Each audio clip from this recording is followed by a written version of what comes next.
laptop and then two other screens.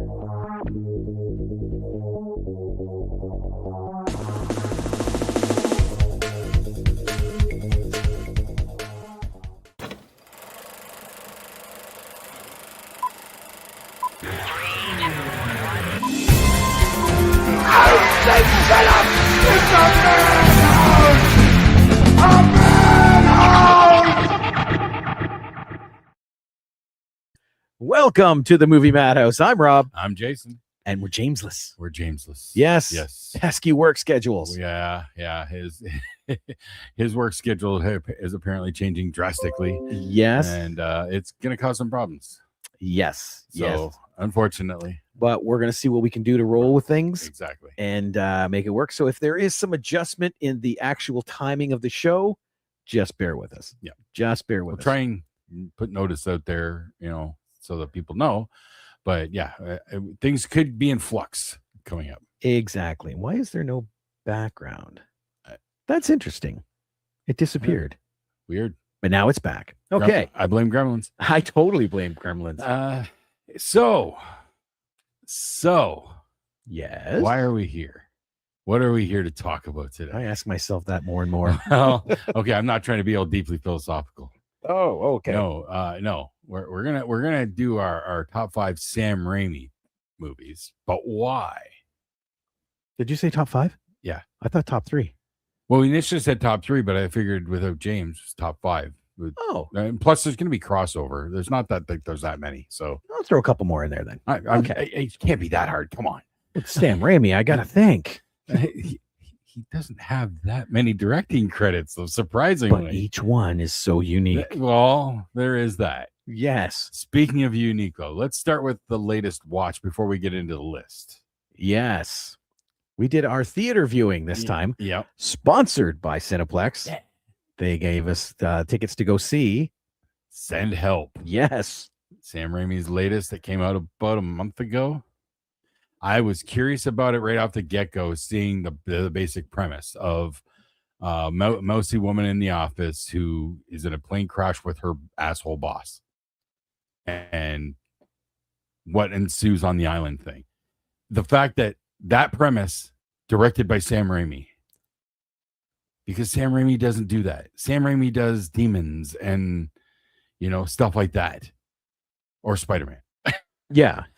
For him to do I don't know the best wording, but for him to do something that's more like realistic is the best way to put it. You know what I mean? Okay, I see what you mean. Yeah. More true to life. It's not over the top demons. It's not a superhero flick. That had me intrigued. Yeah, this wasn't there's a tree demon coming after you. Exactly. Yes. Okay, I see what you're saying. So that just when I first heard about it, that intrigued me right off the bat, because it's a much more, for lack of a better term, grounded Sam Raimi flick. And it did not disappoint. No, not at all. Well, I think we can jump right off the gate and let them know there is a Bruce Campbell cameo. Yes, Campbell. It's a cameo-ish. It's equivalent to the Arnold cameo in The Running Man. Yeah, or the Stan one in Deadpool. Yes. Because I did say no Bruce Campbell cameo. I'm walking out, and then I spotted him because he is like if you're a fan, you're gonna look and you're gonna see him, but it could easily be a blink and miss it situation. Oh yeah, absolutely. Because I almost missed it. Arlie's watching. Hey, Arlie, we're chatting about Sam Raimi's Send Help. Yeah. Excellent flick. I loved it. It was so much fun. It went places, had twists that you didn't quite expect. The fact that we're in that theater and there was one other couple and then the 3 young girls at the back. Giggled at everything. Hearing the reactions, particularly from those young girls, especially that one particular scene. No spoilers, but there's one particular scene where she's kind of torturing him. There is no kind of about it. She was torturing him. I know exactly what you're talking about. And with the rat. Spoilers. No, that's not a spoiler. That was a spoiler. No. That was a spoiler. You won't know it's a spoiler till you've watched it. But she's doing that, and we, at least I, kind of saw what she was talking about, what she was gonna do. But when she flat out said it, that girl's reaction at the back, where she went, like, it was like she was totally shocked. She did not see it, even though it looked obvious to me what she was about to do. That girl did not see it coming. Her reaction made it that much better. It was fun listening to them in the back. All these giggles at all these points. Yep. And it's like, I wish I had an audience like this. Yeah. But that scene in particular just got elevated because of that reaction. Hey, there's James. We're chatting about Sam Raimi's Send to Help. Yeah. I don't know if you've seen it yet. Rachel McAdams, and I don't know the guy's name. Actually, Doyle something. I think we'll find out in 2 shakes of a lamb still, because I have it up right here. Or some James Dylan O'Brien or something like that. But Dylan O'Brien. Yeah. Well, I know I've seen him around. I can't say as what, but man, does he ever play the like douchebag so fucking well. Let's see what else he's been in here. He was in Saturday Night. He played Dan Aykroyd. Okay. Still haven't watched it yet because it's on my list for home viewing. Okay. Anniversary, Twinless, Pony Boy, Maximum Truth. The other 2, Not Okay. The Outfit. Oh, I guess he was on one episode of Curb Your Enthusiasm. That doesn't count. Flashback, Amazing Stories. What freaking year is that? 2020. They did an Amazing Stories in 2020. Yeah. TV series. What the hell do I know him from? Because I know I'd seen him in something else. Oh, he was in Bumblebee in 2018. No, it's okay. He wouldn't have known him. No, he was the voice of Bumblebee. Oh, okay. Yeah. Well, I know I've seen him in something. Teen Wolf TV show. No. Deepwater Horizon. Nope. Maze Runner. I saw the first one of those, so maybe that's what I'm remembering. 2014.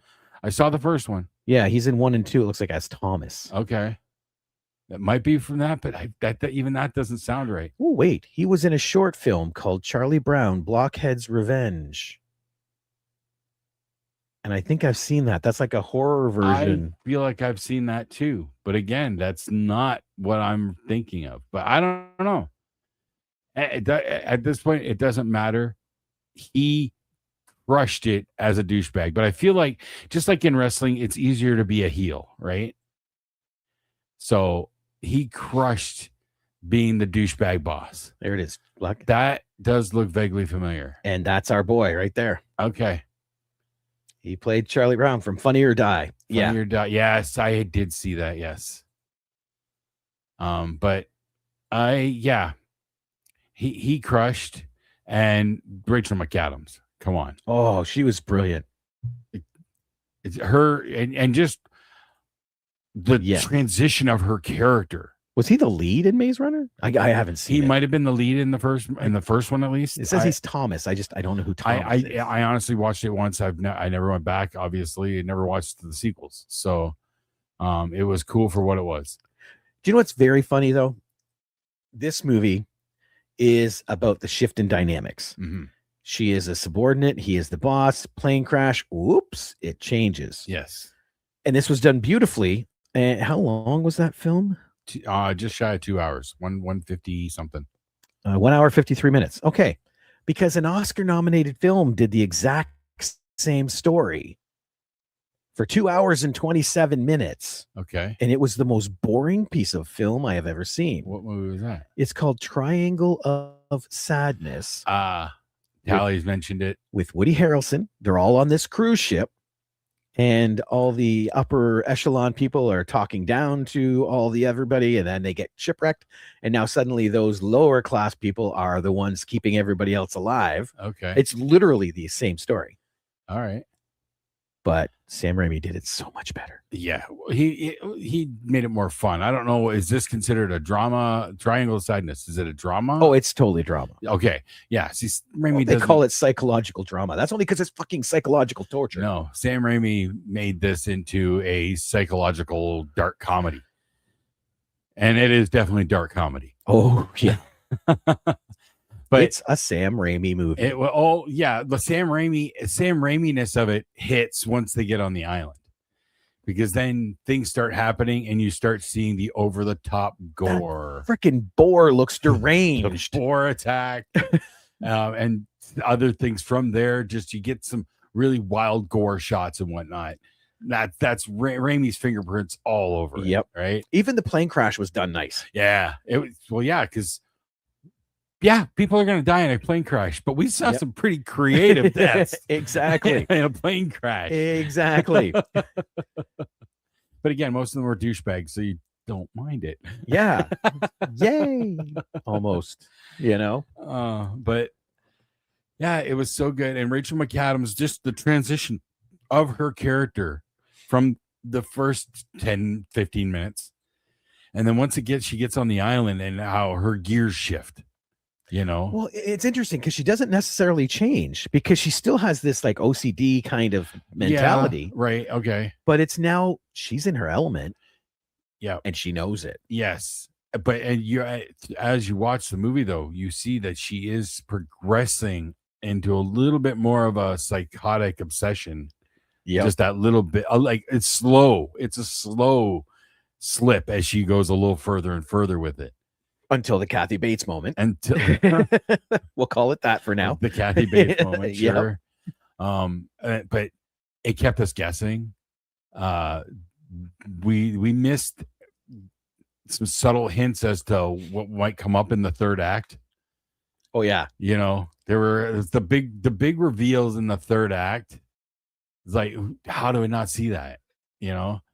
But they did a beautiful job of hiding a lot of it. Yes. In the first one, because even in the third act, they go back and show you what you've already seen. Yep. And add that little extra. Mm-hmm. Yep. So I like thought, a classic whodunit kind of a reveal. Exactly. It's one of those things like if you had seen that right off the bat, you would have got it no problem. Mm-hmm. But they selectively showed you what you needed to see. Yep. And yeah, it was done so nice. And I gotta say, not that I'm an expert by any means, but I have to say that her survival techniques seemed pretty legit.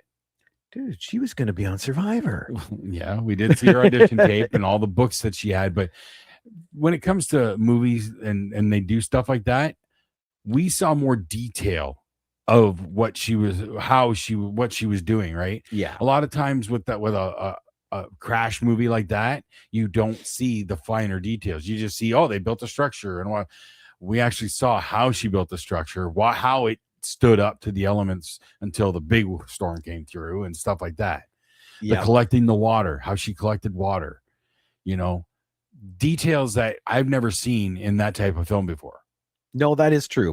And again, I think it was shown because that's her character. Like you see at the beginning, she has all these survival books and she loves Survivor. And so I think that was necessary. If you're going to show all these books, you got to show that she read them. Yeah. And yeah, you're right. Like, we've never really seen that side in a movie before. But it's not a surprise that, she had those books. Yes, she read them because she's so meticulous in her life, particularly in her job. She was in the accounting, some side of accounting, and she was the golden kid, the golden talent. Earmarked for VP. Yes. Until the boss died. Yes. Rest in peace, Bruce Campbell. Yep.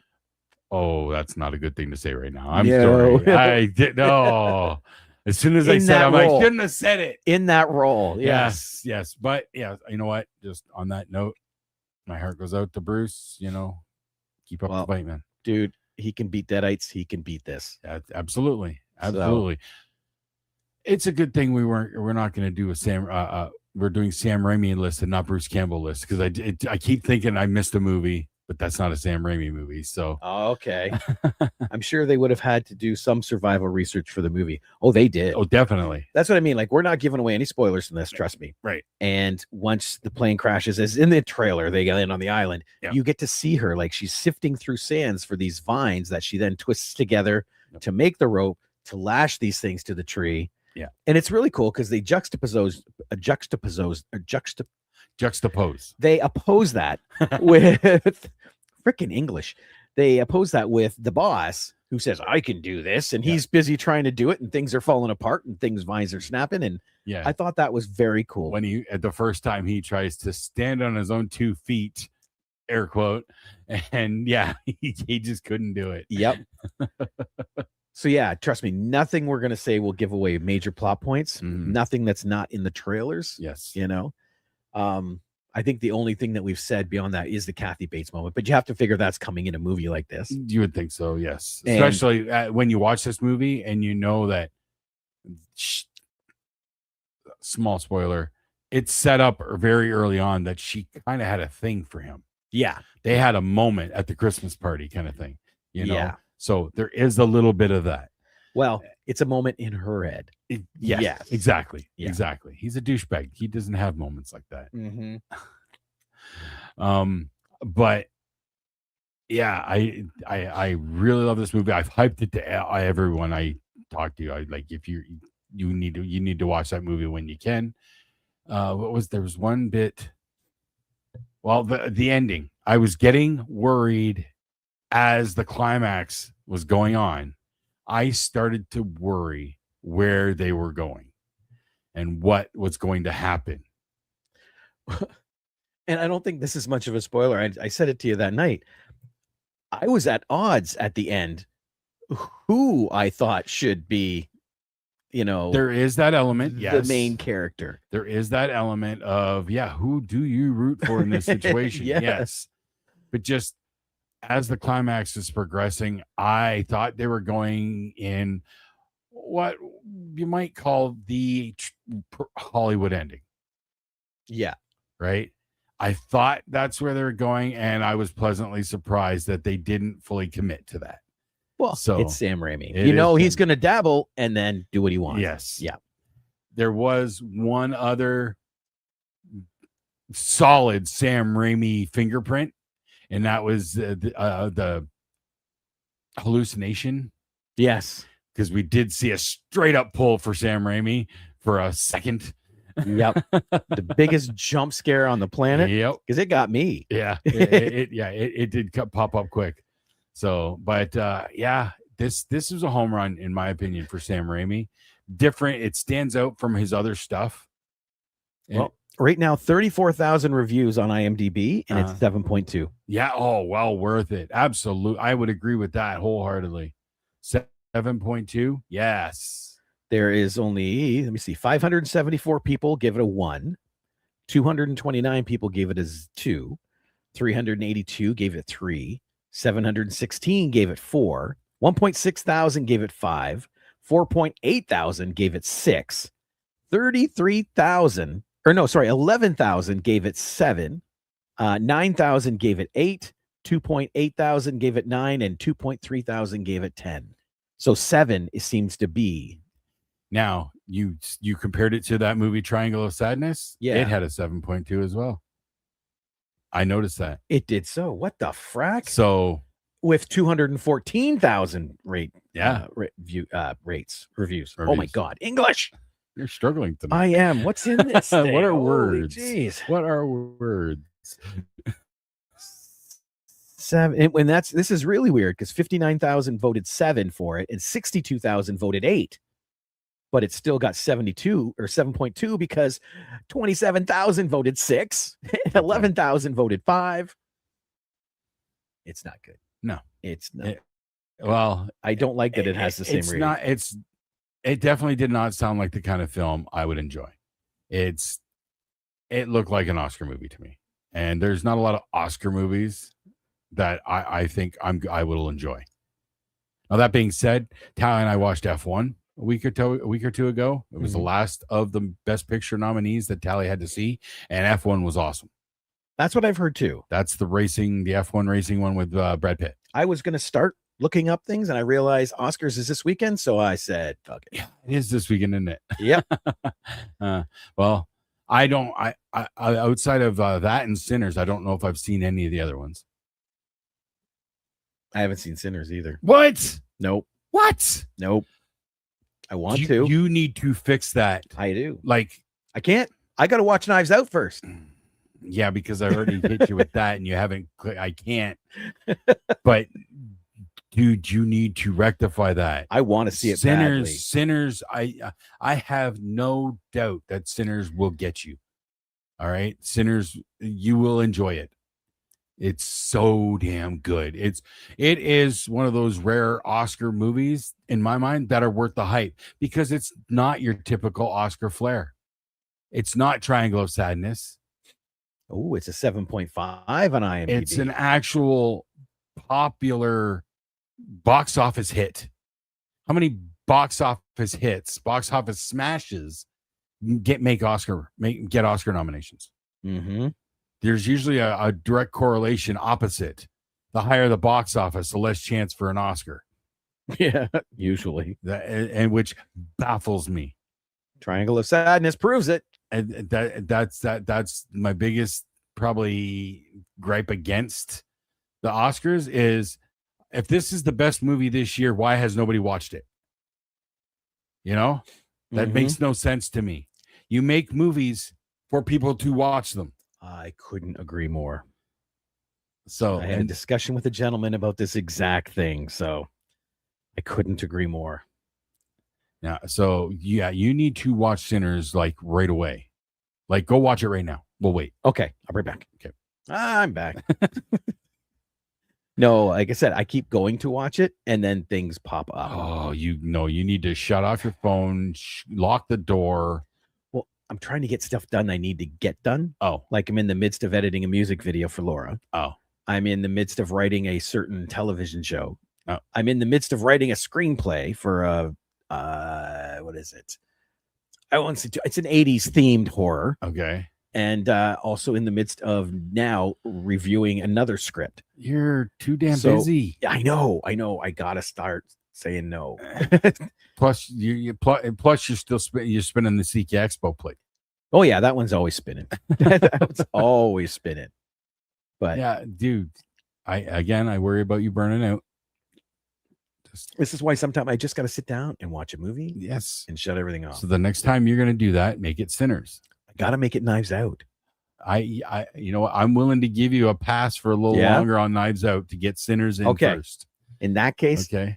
By our next show, I will have watched Sinners. I will make sure. Please. Yeah. Because it is so damn. I'm going to rewatch it because I have not rewatched it yet. Oh my God.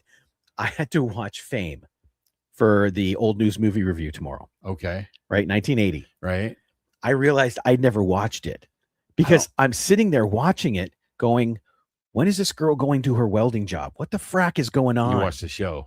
No, I watched the movie. Okay. I'm thinking Flashdance. Oh. Because I get to the end and I go, she didn't even go to work. How the hell? And then I'm looking through IMDb Fame and it's like, they don't even talk about it. Wrong 80s dance movie. Oh, wait a minute. Because I also never heard What a Feeling. And yeah, Flashdance. There we go. Yeah. So that messed my head right up. Oh, that's fun. You mixed up your 80s dance. Totally did. Yep. They both start with F, right? Yeah, close enough. But he didn't like Fame. No. As I recall, I honestly, I don't know if I ever actually watched Fame. Or Flashdance for that matter. I probably did, but I honestly don't recall. I've seen Flashdance, and that's, like I said, that's what I was expecting. This is just people in a school. And that's what even confused me more. I think I watched the show. I don't know if I ever actually watched the movie. Well, what it was is when we did the Old News Movie Review 2 weeks ago, Chris says, okay, March break coming up. We're going to do a school movie. And he goes, how about Fame? It's like, okay. Because again, I'm thinking Flashdance, right? And then I get in this and it's like, oh, I guess she did go to a school. And I don't even see her. What's going on? So yeah, it messed me right up. But yeah, it's a very slow movie. What did it get? 6.6. Fame? Yeah.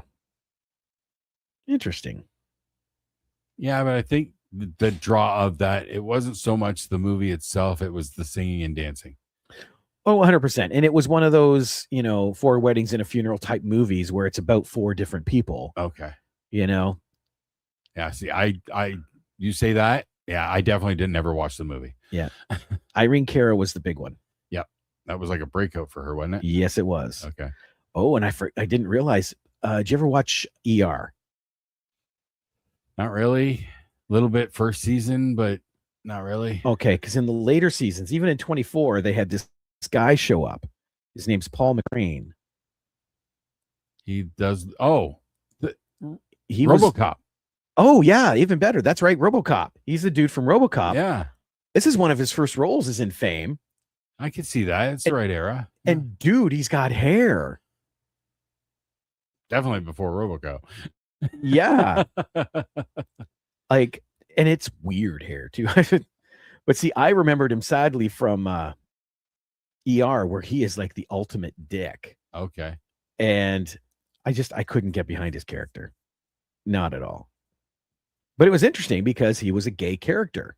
Oh. Yeah. Right. And I'm thinking 1980. This is impressive. That's a bold thing to do in that era, right? Oh, wow. I don't know if I would have even realized that was the guy from RoboCop. Oh, once he starts talking, you totally do. Oh, okay. Yeah. Okay.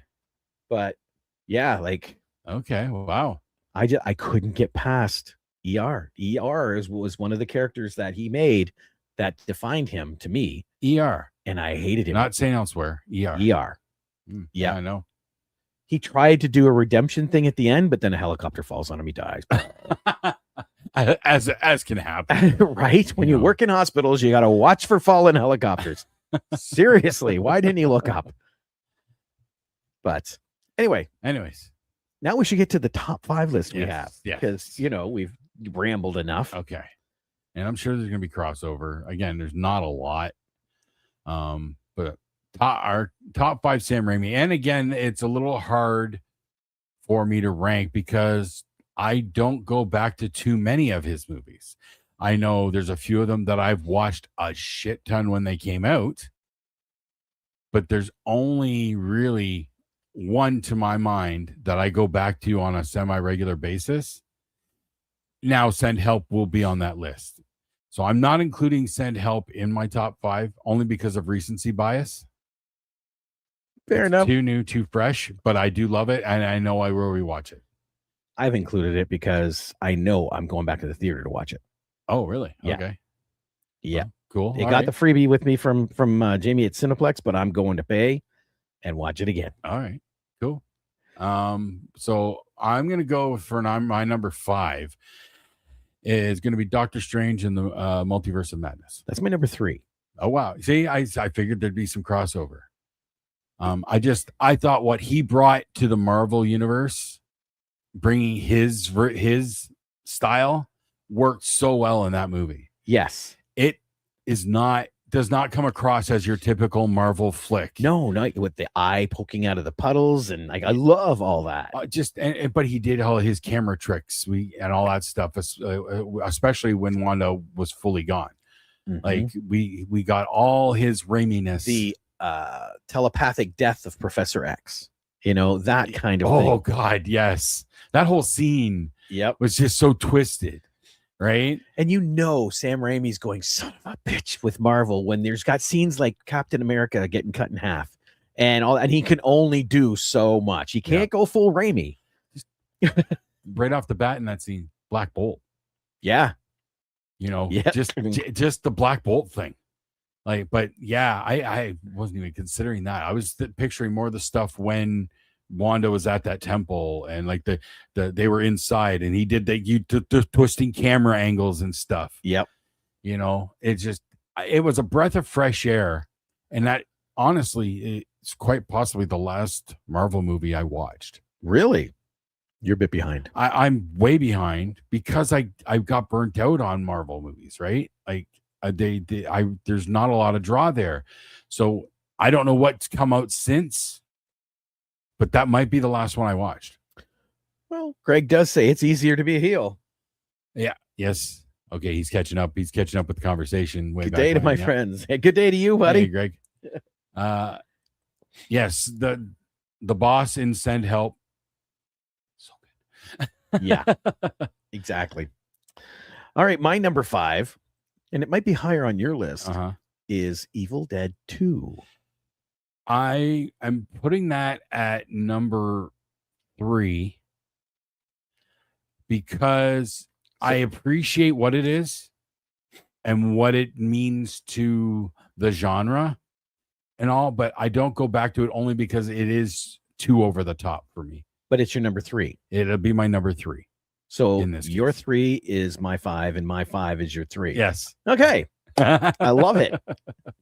But I have a blast with that movie. Oh yeah, it is great. The fact that it is retelling the first movie To a point. but they ramp up the cheesy comedy. To me, this is when Sam Raimi was able to just let loose. Yes. You know, he ramps up the gore and he ramps up all that stuff. The tree scene is still one of the freakiest scenes I've ever witnessed in a movie. But just the fact that they embraced the cheesy campiness of it all. Mm-hmm. And that really started something. You know, that was one of the first to do it, to my mind, as I understand it. So I can appreciate it for that, but I don't go back to it. Now I'm curious. However, I desperately want Raimi to do it one more time. Yeah. But I want him to make a film version of Evil Dead the musical. Okay, that could be interesting. I've seen it. Okay, there were years ago, there was a touring company of Evil Dead the musical who came through Chatham for 1 week. They were workshopping it at the Capitol, and Xander and I went. Mm-hmm. And we sat in the front row in the splash zone. Okay, you think, how do you make Evil Dead into a musical? They did. The songs are so fun. Yeah. And again, they can embrace the cheesiness and all that stuff. It worked as a musical. It's not owned by the same people or something, though. It does not look like Sam Raimi originated horror comedy. No? Abbott and Costello meet Frankenstein. Abbott and Costello. That's different. That's a different type of horror comedy, though. Yep. And then it comes up to in the 50s and 60s, Little Shop of Horrors. And then 75, Rocky Horror Picture Show. I still don't consider Rocky Horror Picture Show to be even a horror movie.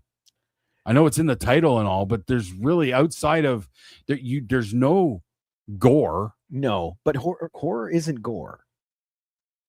Yeah, I can't accept Rocky Horror as a horror movie. I can't. Fair enough. But it is still that first. But I so desperately want Sam Raimi to do a film version of Evil Dead the musical. I want that so bad. That would be cool. But I believe the musical is like there's a different rights thing involved. Well, it's the same as Evil Dead 1 and 2 as opposed to Army of Darkness. Yes. Different companies. Yeah. Don't play nice together. It rarely happens. Like the whole Spider-Man thing is just a perfect storm. Yes. You know what I mean? Mm-hmm. So, all right then, sir. What is your number 4? Oh, you just said it. Spider-Man. Oh. I'm going with Spider-Man 1. A strong case can be made for Spider-Man 2, but I'm going with the first Spider-Man because I watched the hell out of it back when it came out. I saw it for the first time on my first wedding anniversary at a drive-in up in Barrie. Okay. So just that experience alone. But I go back to 1, or I went back to 1 way more than I did 2, or especially 3. Yeah. See, it's weird. I watch 3 every once in a while, but it's more for the Sandman storyline. Oh, that was one of the highlights of it. Yeah. Yeah. But oddly enough, my number 4 is Spider-Man. Yes. Okay. So we may have flipped on 5 and 3, but our 4 I was half expecting that to be your number 1, honestly. Really? Yes. To me, that's not Sam Raimi at his finest. No, because it was definitely out of his known element, right? Right. And there's not one body blowing up. There's not one eyeball sticking out of a weird body part. Yep. So to me, it's not a full Raimi movie. No. You know? But it's a great comic book movie. Oh, it, 100%. it gave us a Spider-Man that we'd always wanted. It gave us the best Spider-Man that we'd seen up to that point. Right? The costume looked great. The whole movie looked great.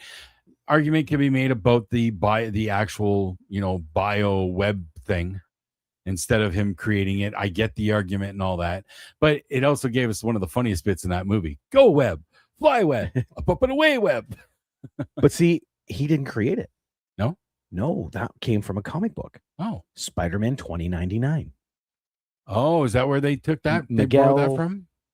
Oh my God, Miguel. I can't remember his name.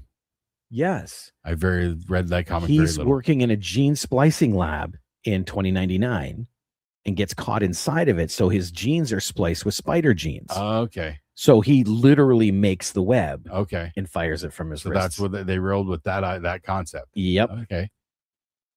It still worked for me. I didn't care about it.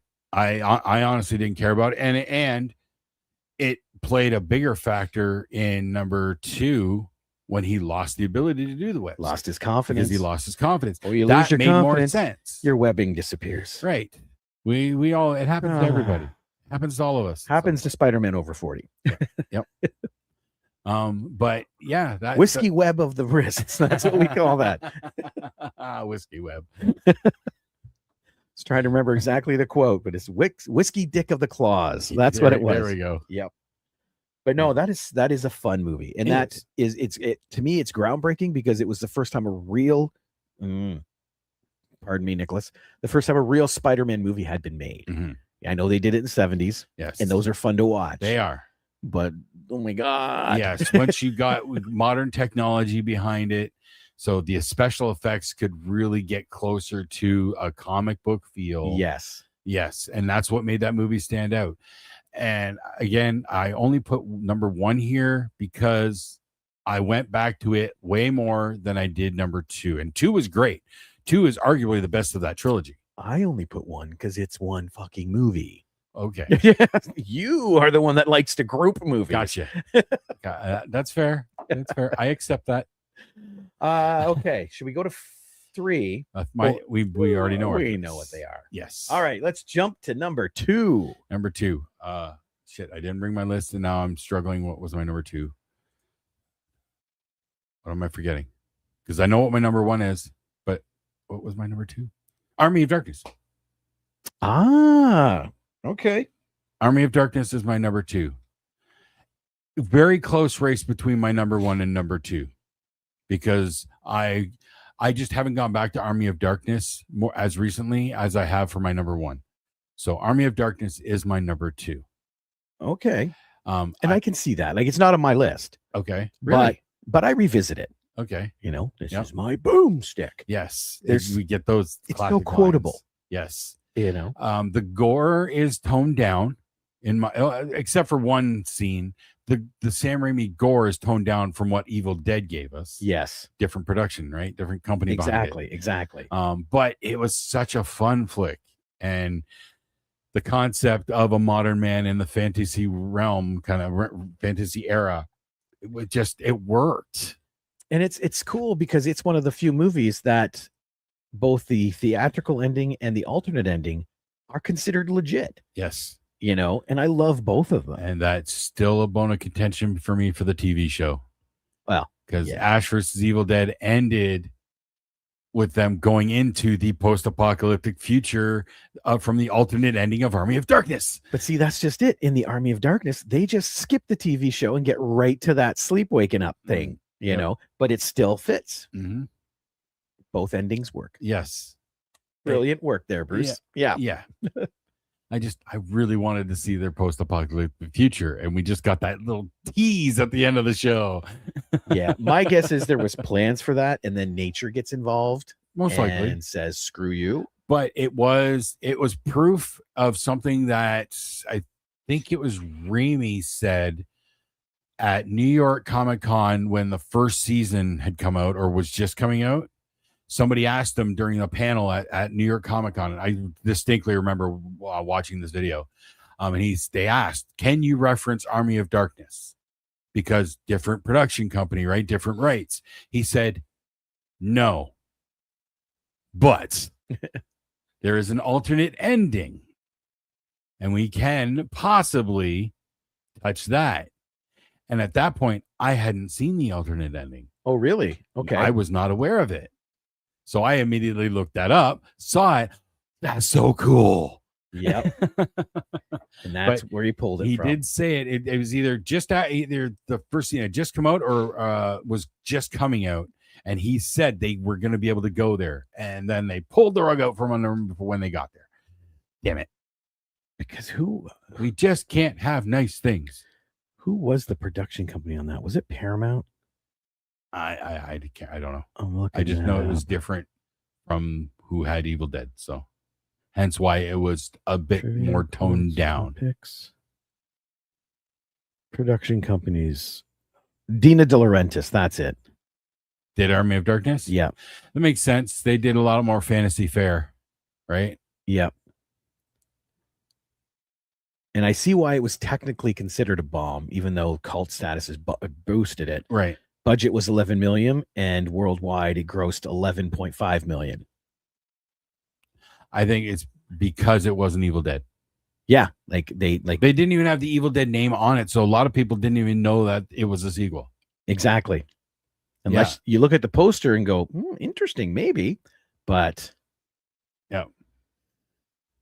Let me see here. I'm going to bring this up. And Army of Darkness also has one of the funnest scenes for Bruce Campbell when he's fighting the evil version of himself. Yes. And he's slapping himself and stuff. Yep. Or with the Necronomicon when he shoves his hand into it. Yep. Oh, I'll get you. I bring up the poster because it has my number 2. Darkman. See, that's one I know. I watched it. I never went back to it. Oh, I go back so often to that movie. Yes, Liam Neeson was so good in that movie. Yeah, that's one I should probably try to revisit. Does it hold up? I find it does. It can't be enough that it holds up. Okay. Larry Drake was really good. He was on fire in that era. Yep. Mr. Giggles was his Dr. Giggles. Yeah. I saw that. Yeah. Crystal and I saw that in the theater, and I only remember one particular scene, and it was the liposuction scene. Oh, where that stands out. He stuck a tube in the person, but there was a special tool in there. He clicked a button, and basically a little saw blade came out. That's the only scene that I distinctly remember from Dr. Giggles. He didn't play nice with others. No, he did not. But no, I love the story of Darkman. It was like the first real superhero-ish thing. Like this was it a comic book previously? No, it was an original IP. Okay. Yeah, all right, but it was done in the comic book style. Yes, right. And I thought it was brilliant. Like they definitely could have gone places with it. Wait, what did this one make? We'll see if it has it listed. Budget was 14 million and it grossed worldwide 48 million. Yeah, it technically could have had a sequel. As I recall, it did have a sequel. Did it? Yes. No, we don't talk about it then. You don't want to talk about it because... Oh my God, I'm seeing the poster now. I remember that. Yes. Traumatic things. The villain came back somehow. Yeah. I never watched it. And I don't think it was Neeson back in the sequel either. Let's find out because now I'm curious. I remember that poster. Let me see. It was. Oh my God, no, it was not. I didn't think it was. Arnold Vosloo. Really? Yes. Wow. Oh, you could have the Mummy as frickin' Darkman. Yeah. Him and Neeson don't look, but then again, you don't see Neeson's face. Well, you do and you don't. Well, I guess in the second one, you probably wouldn't as much. Right.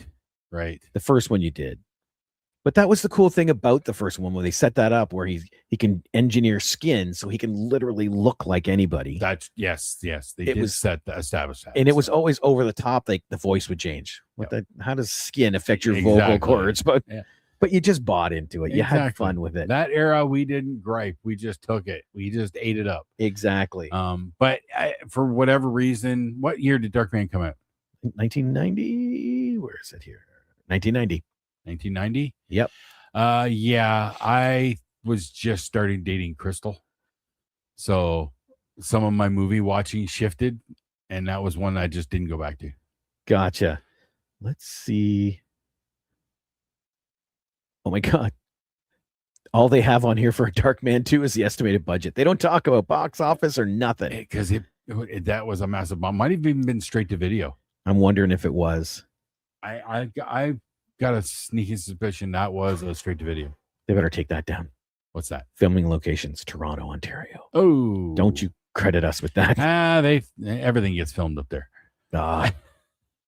Only the good stuff. Police Academy. Only the good stuff. All right, buddy.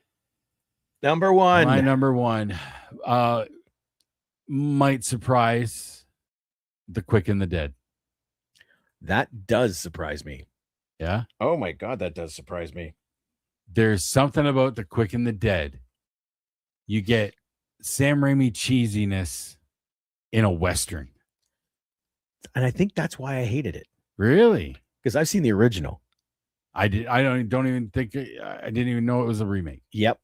And I love Westerns. Okay.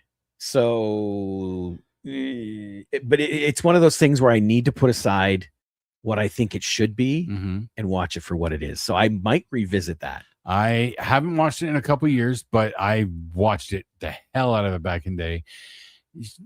Sharon Stone essentially doing a bit of a Clint Eastwood impression for half the movie. Leo's in that too. Leo's in there. Russell Crowe's in there. Gene Hackman is the villain. And it's Gene Hackman's Lex Luthor in a Western. Because he's just that smarmy arrogance that Gene Hackman is so good at. You get a bit of a cameo by Lance Henriksen and Keith David. They have small cameos in there because it's, a bunch of gunfighters coming to town for a tournament. I'm just going to the list there. Sharon Stone, Leonardo DiCaprio, Gene Hackman, Russell Crowe, Tobin Bell. Yep, Tobin Bell. I believe he plays the town undertaker. Keith David, Lance Henriksen, Pat Hingle, Mark Boone Jr., Gary Sinise. Oh, I forgot about Mark Boone Jr. Yes, because it was. I think I was like 2 seasons in on Sons of Anarchy, and then I'd rewatch Quick and the Dead and go, "Hey!" I did that with Batman. I forgot he was the cop. Oh yeah. Let's see here. Oh, I know the other reason I hated it. It was Gene Hackman. What? Because Unforgiven is one of my favorite films of all time. I need to revisit that one. And he plays such an amazing role in there. Okay. And then with Quick and the Dead, again, it's got that campiness to it. And to me, it destroyed Gene Hackman as a Western actor. That's nuts. But hey, I got to revisit it. I really do. It also tickles me that years later, when IMDb came up and you got all that behind the scenes trivia, you come to find out that Sam Raimi put his car, the car from Evil Dead, okay, is in all his movies, and it was in Quick and the Dead. They stripped it down and used the frame for the wagon. Yes, I read that too. Yep. But yeah, Quick and the Dead, I watched that so much. And even though it's been a couple years, it's the Sam Raimi movie I go back to the most of the ones I listed. Now that Send Help's around, though, it's gonna have a run for its money. If we revisit Sam Raimi list in a year or two, Send Help will definitely be high on this list. I can say that affirmatively right now. What? What's that look? Apparently, Sharon Stone had a lot of control over this film. That doesn't surprise me. She was hot coming off of like Basic Instinct and stuff, I think. So Sharon Stone was given a lengthy list of directors that had been approved to direct this film. So she could choose between the directors she thought would work. She sent back a list with a single name, Sam Raimi. And when they asked why she chose Raimi, she said it was because she liked Army of Darkness. So she wanted the campiness. She was looking for that kind of. Sharon Stone was so insistent that Leonardo DiCaprio appear in the film that she paid his salary personally. Huh.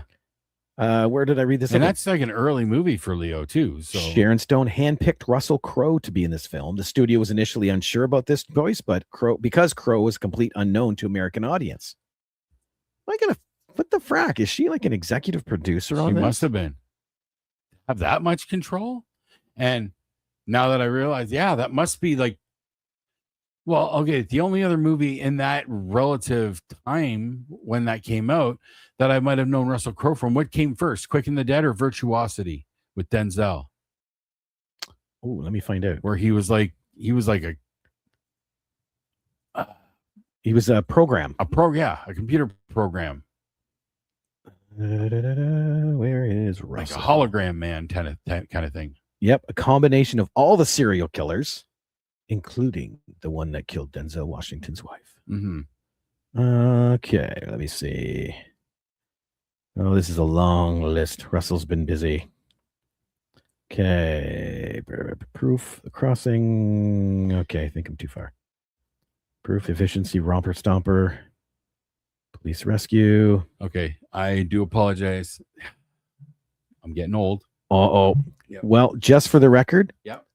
Quick and the Dead was released in 95, and so was Virtuosity. So they came out at the same time. Yes. So I saw this before I saw Virtuosity. Okay. I will bring it back, fam. I will ramble to myself. Sorry. No, it's all good. It's all good. I'm I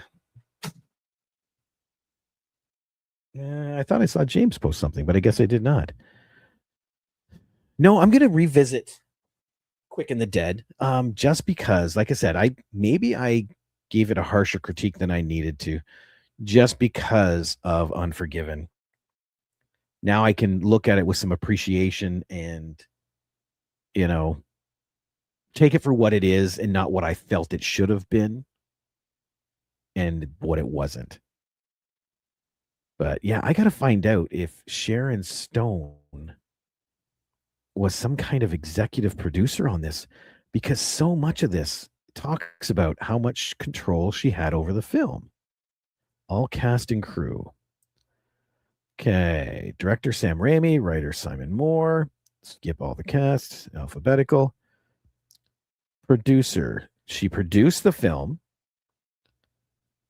Production designer, set decorator, makeup. No. She was a co-producer, but they don't list any executive producers. Visual effects, stunts, camera, casting. Interesting. She's not listed in the casting department, but apparently she hired everybody. That's hilarious. Music, script continuity, transportation, color, health. Oh, wait, production department. Oh, these are all the PAs. Never mind. Okay. Shauna Reed. No. Additional crew. Okay. I think because she was a producer, she took the reins a little bit. Who else was a producer on this? Where did I see that? 3, 4, 5, 6. There's 7 producers, 2 executive producers, and 5 producers. I'm just looking through this. And yeah, she was a producer. Joshua Doan, Chuck Binder, Patrick Markey, Alan Shapiro, and Sharon Stone all produced it. Toby Jaffe and Robert Tappert were executive producers. That's a lot of hands in the cookie jar. Yeah. But that might be standard for a flick. But she still had a lot of control. She did. I wasn't aware she had that much control, but yeah, that was definitely the first Russell Crowe then. Oh my God. Sharon Stone named Russell Crowe as her favorite on-screen kisser. She didn't feel the same about Leonardo DiCaprio, saying it was about as sexy as kissing my arm. They kissed in that movie? I guess they do. Very quickly, I think. There are 11 gunfights in the film. Yes. Well, it's a whole tournament thing, right? So yep. I love that movie. And because it's not a horror and whatnot, I think that's more of a draw for me. It's well established. I'm not a massive horror guy to begin with. So one of the henchmen is Sharon Stone's brother, Michael. Nepotism. Yeah. We're getting Nepo babies. Bruce Campbell had a cameo appearance during a wedding scene, but the scene was cut. Campbell says Raimi created the scene for the specific reason of giving Pat Hingle something more substantial to do and was never intended to be in the movie in the first place. Okay. Campbell was also visiting the set the day off when Raimi drafted him to play a Skid Row character in several background shots. Although all of Campbell's appearances ended up on the cutting room floor, he is still listed high up in the credits. Of course, because he's his buddy. They should have had Bruce Campbell as her dad instead of Gary Sinise. There we go. That's what they should have done. Oh, interesting. The filmmakers hired a lot of extras from the unemployment rolls in Tucson. Okay. Well, you give people some day work, right? Oh, casting director Cicely Jordan said they wanted people with 1,000,000 miles on their faces. All right. Authenticity and all, right? Yep. Sharon Stone left her childhood accident neck scar unmade up to give her character that spaghetti western feel. Again, in my mind, she's kind of doing a Clint Eastwood impression for the first 2/3 of that movie. Okay. But it's not great acting. It's not. But it's a fun movie. I definitely got to revisit it sometime very soon. As the lady is riding into town, the Undertaker says 5'8". Am I right? I'm never wrong. In reality, Sharon Stone is 5'8". I think that was Tobin Bell. It's getting ready for his jigsaw role. That's what it was. Let me see here. You know, he did other films, right? Did he? I know he did. Yeah. He did a film with a friend of ours. Yeah. Jason Mack. That's right. Yep. Yes. I don't know what it's called now, but it was The Father in the Lake when I read the script. Okay. How can I pull that up? I can't remember the name. I know I looked it up too. Tobin, there he is. I'm not sure which movie. I want to say I Come in Peace. Might have been my first introduction to Tobin Bell that I remember. Yeah. Because he played the alien in that. The one with Dolph Lundgren. It's called The Father's Legacy. Father's Legacy. Wait for it to load. There it is. Okay. Tobin Bell, Jason Mack. That must have been surreal. Oh, yeah. And that was 2020. Okay. Jason directed it. Awesome. Should try to check it out. The script was good. It's on Tubi, so I'm gonna have to check that out. I've never watched it. I've only read the script. Okay. I'd be interested to see how much it changes because I got to admit, I don't remember a scene where he was talking to somebody in an office. Okay. The whole premise of the movie is he's robbed a bank, right? What did it say? A young man sets out to find the father he never knew. Okay.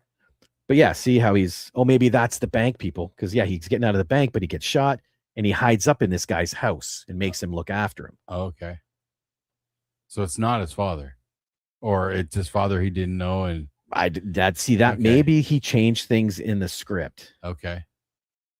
But yeah, I'm definitely curious to watch this now. All right. Let's see if there's anybody else we know in it.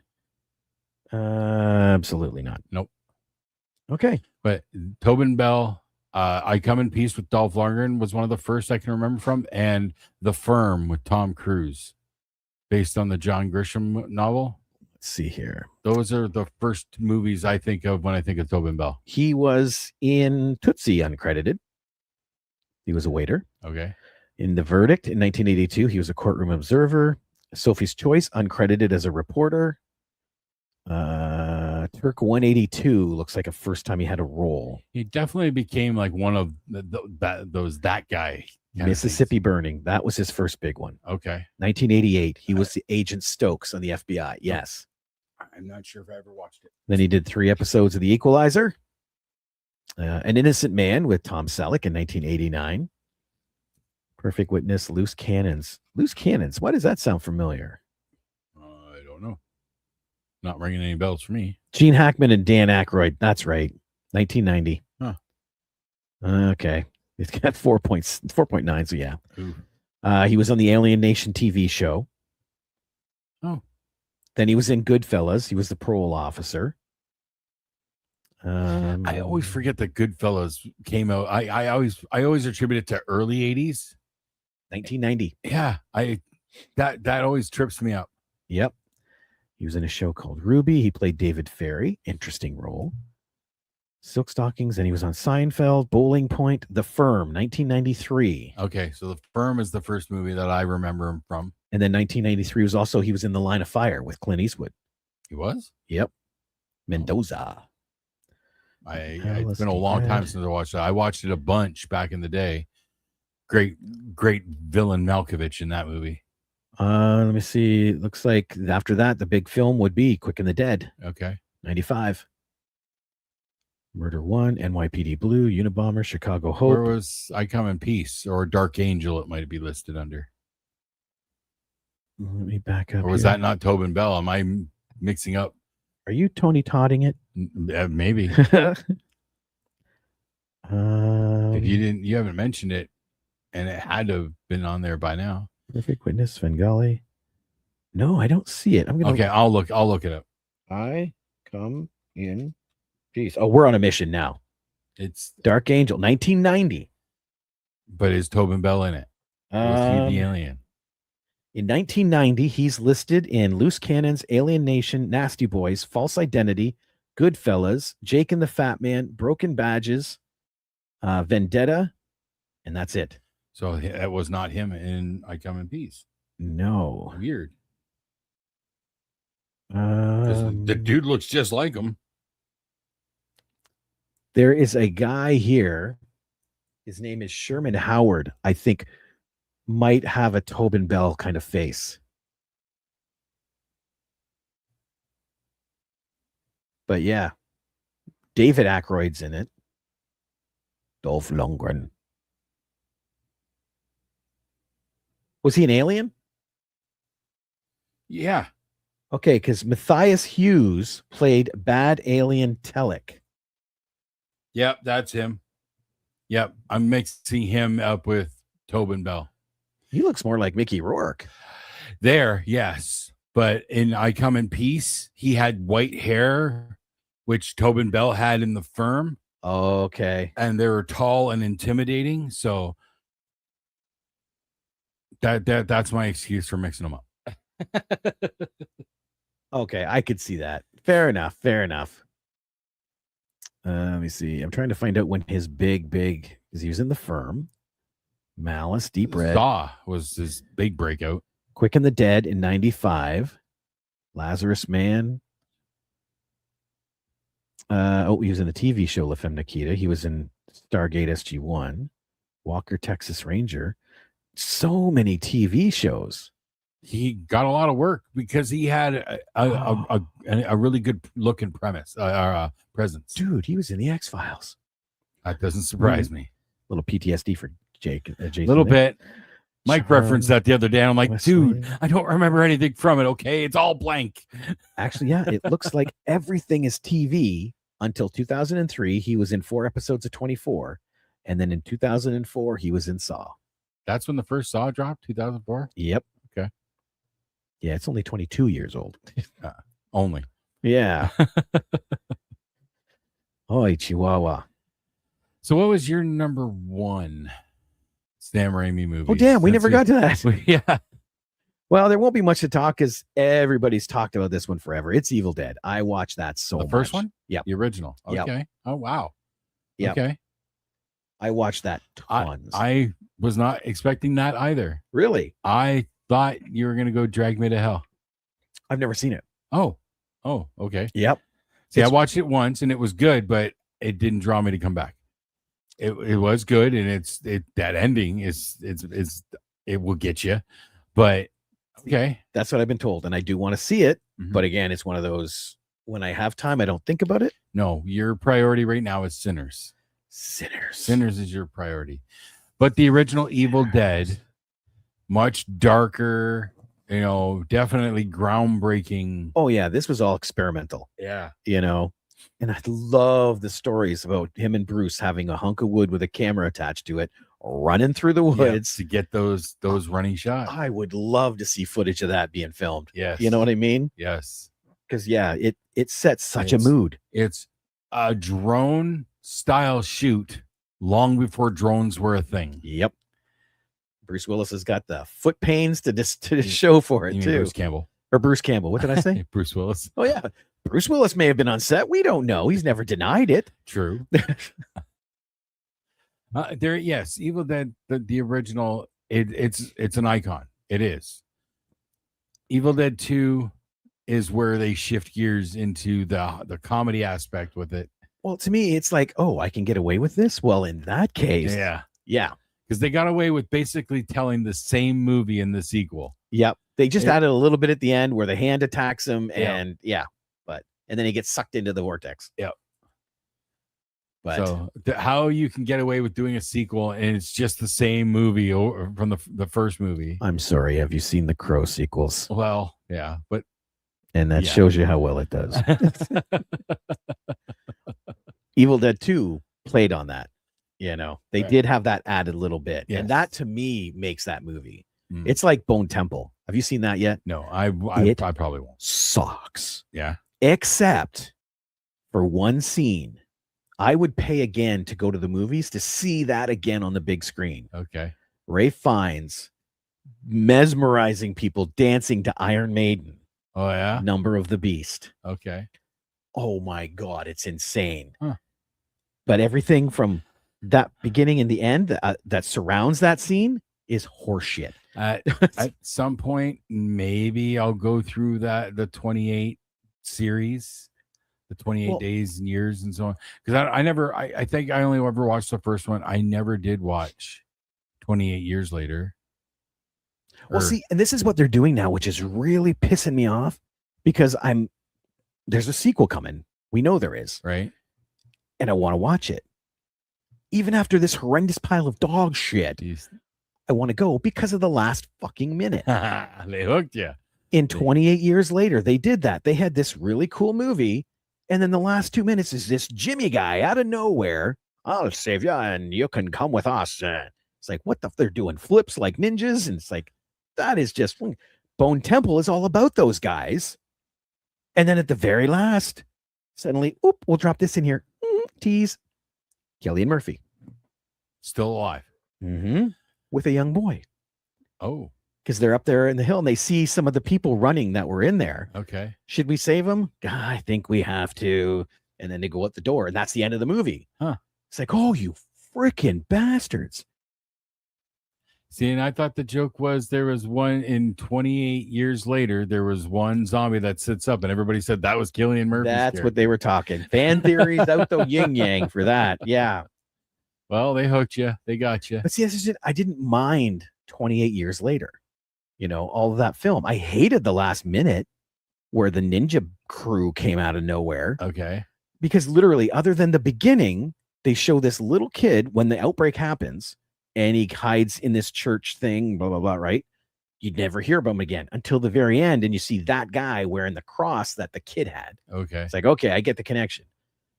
But the movie 28 years later was pretty darn good. Introduced. So there was 28 days later, then 28. Was there 28 weeks later? Yes. Okay. I'm pretty sure I saw that. And then they went to 28 years later. Yes.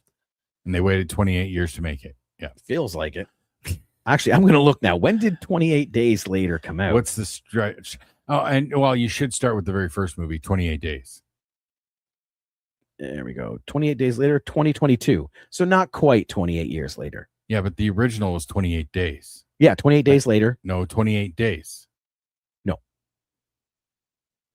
The Sandra Bullock movie in rehab. Oh, wait, that's 2000. That's 2000. And it's that stupid Austrian with the plant that causes the virus.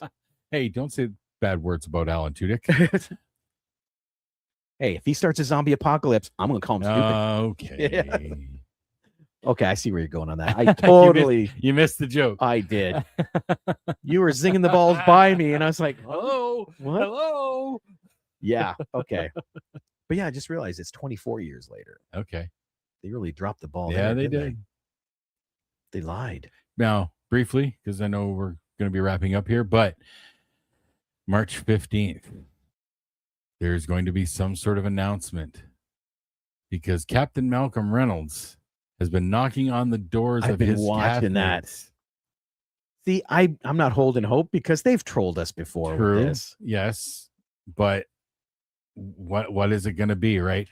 But if it is another movie or a revival of some sort, the first thing or people are saying is it won't be the same without Wash. And they're not wrong. No, they're They not. can't bring him back. Or Glass.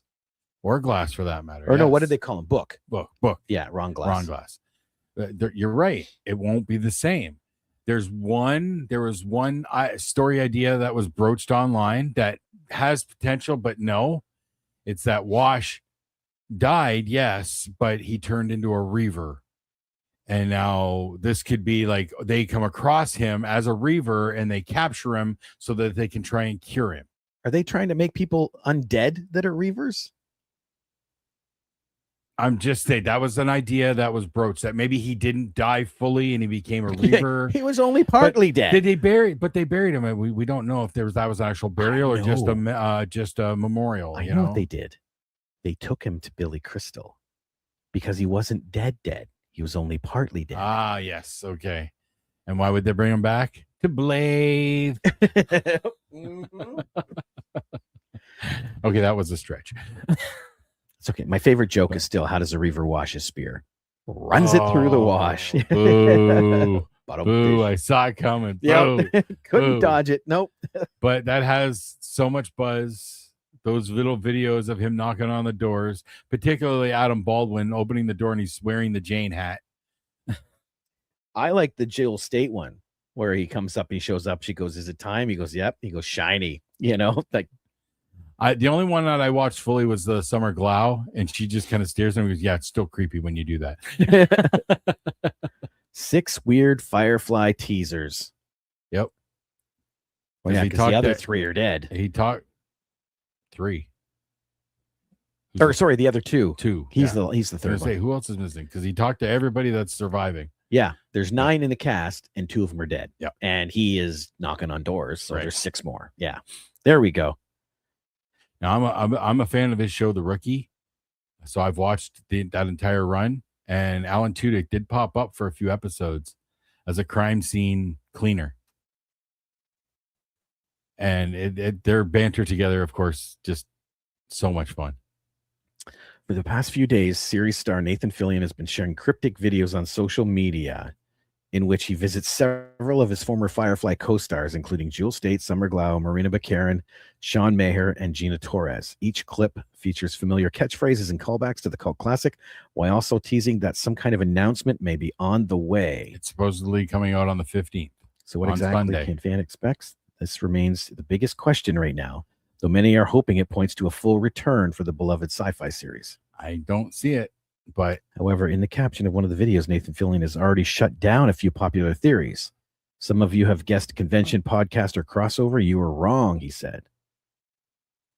In the latest video, Nathan Fillion confirmed that an official announcement is on the way. The caption reveals that fans will finally learn what's being teased next weekend, Sunday, March 15th. Until then, let speculation.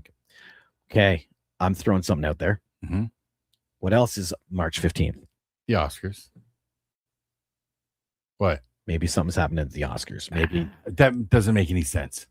The Oscars don't have to make sense. Their whole existence doesn't make sense. That just wouldn't make sense. I don't see it. It's possible, anything's possible nowadays, but I don't see it being connected with the Oscars. I think the date is all coincidental.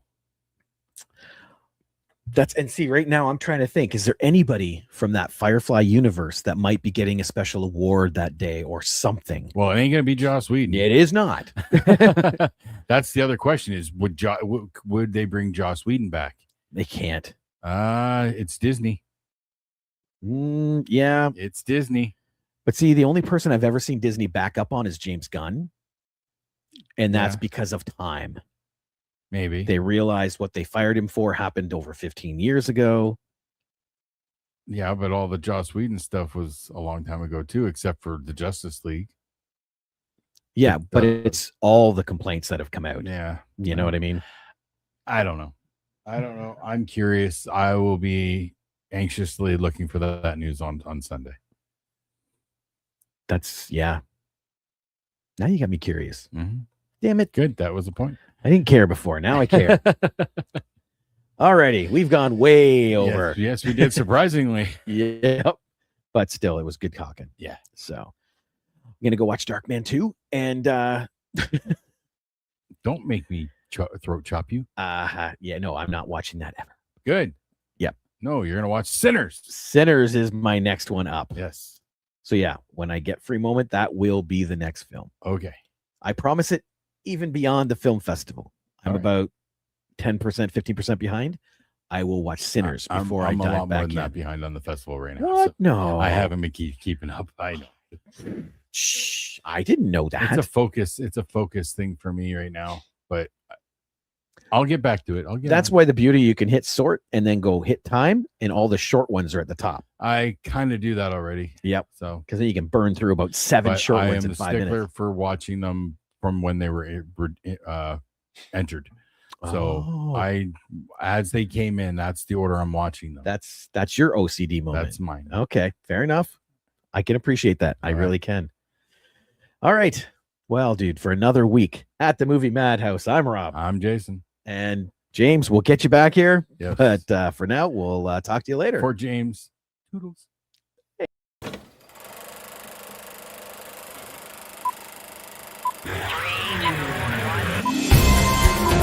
I say shut up! It's a man!